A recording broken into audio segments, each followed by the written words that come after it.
process. Also, we start the open pit. The open pit started in 1916. Wow. See this faint mountain here? And did they gradually leave? Oh, yeah, these two mountains. No, they worked on up. They were never really how do I put this now? They never were really accepted as a person until the 1960s. Oh, they weren't. They Okay. were considered a lower breed, just like the Indians. We had a lot of Indians working here. Uh-huh. But, of course, the company here, when they run it, was very discriminatory. They even had the discrimination within the white ranks. Oh, they did. Oh, yeah. A supervisor or his wife, if he associated with a blue collar, a working person, they were fired automatically. Oh, they were.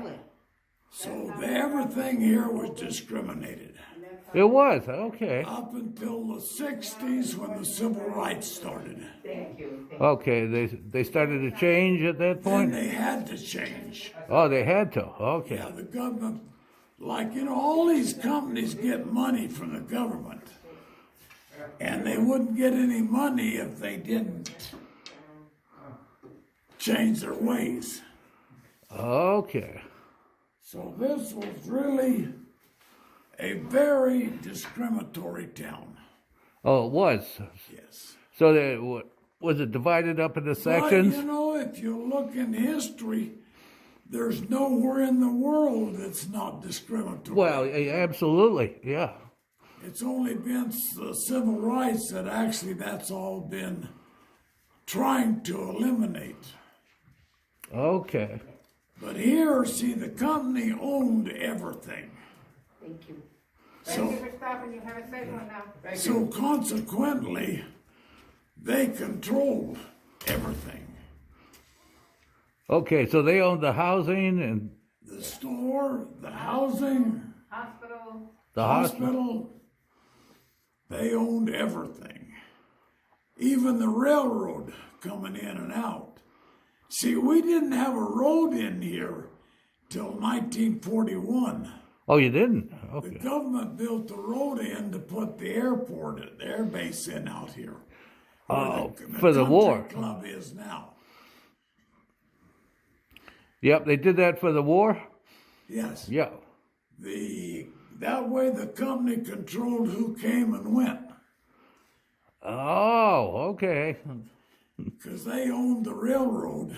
Yep. So, And they could tell you no in Gila Bend if they didn't want you coming down. now did they allow the union in? Well, they allowed unions, but they played them. They wouldn't let them negotiate all together. Every union, negotiated at a separate time. Oh, okay. Well, divide and conquer. Yep.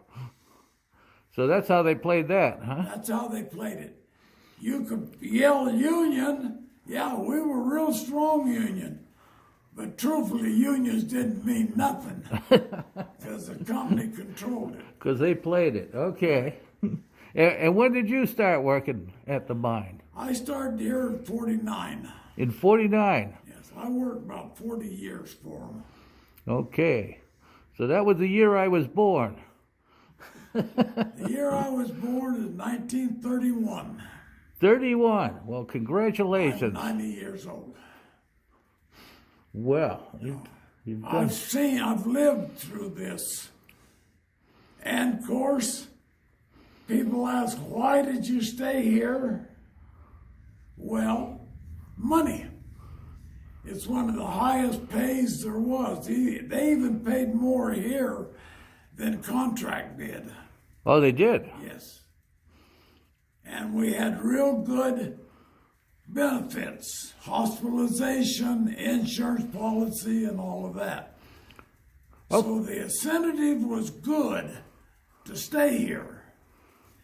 You just knew your rank and you stayed within it. Stayed within it. Yeah. And how did the town respond when the mine closed? That must have Town been. died.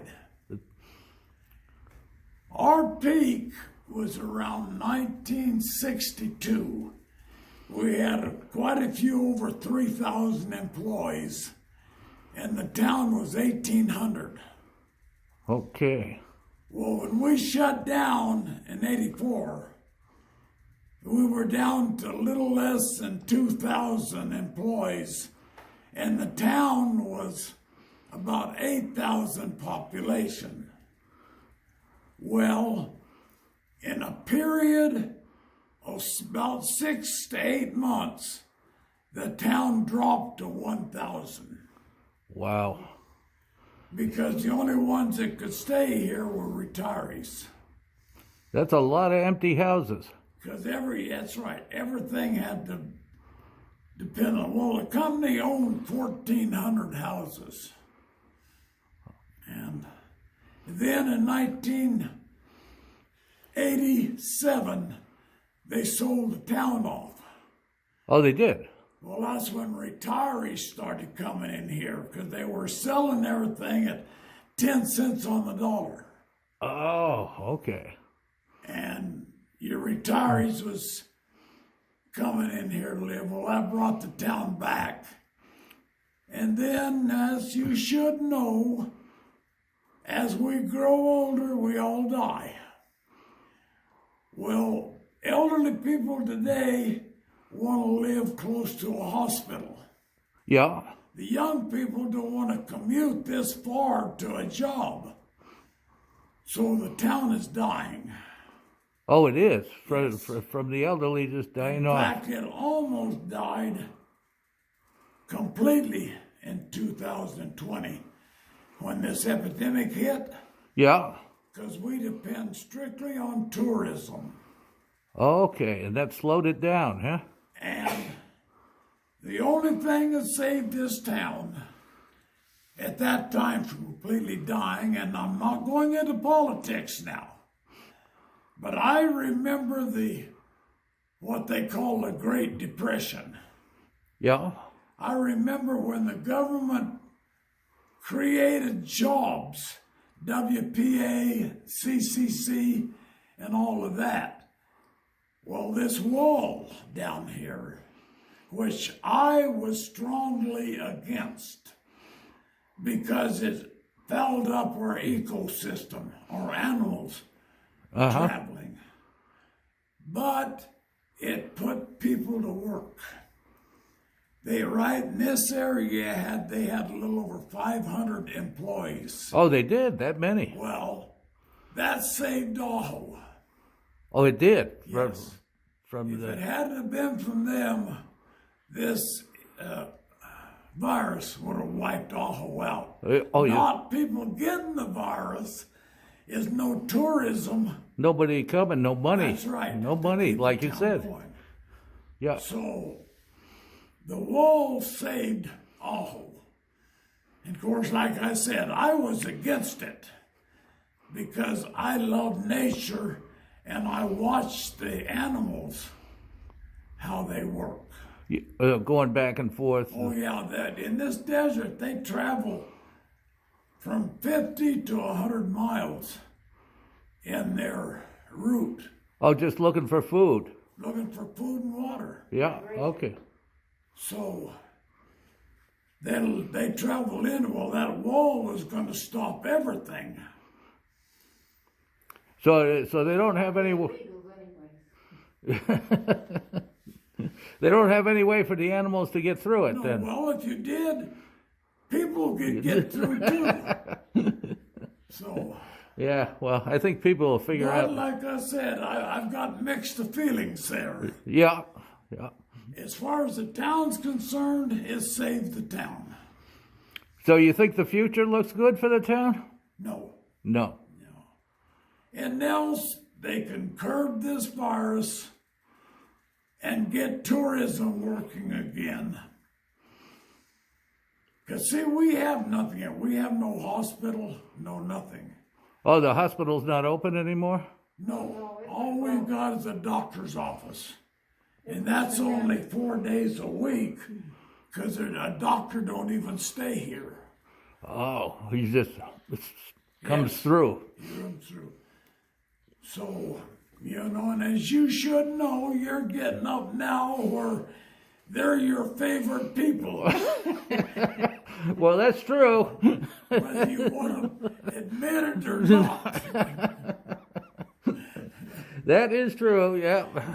You see more and more of them. So all who's tittering this summer, we'll let you know. Oh, okay. Because I know, El Graves, the restaurant owner, real well. And he said this summer we'll tell whether he stays open or not. Oh, it will. Okay. He said this wall kept him alive last year. And he said this summer we'll let him know whether he can do it or not. Now, which restaurant does he have? The El Graves, right across from the barber shop. Okay. Okay, we'll have to stop in there because we were looking for a restaurant. So. And this summer is going to be yay or nay for all. Okay, well, we'll see if we can do our little bit. If you'll excuse me, I got to sit down. Yeah, well, thank you so much.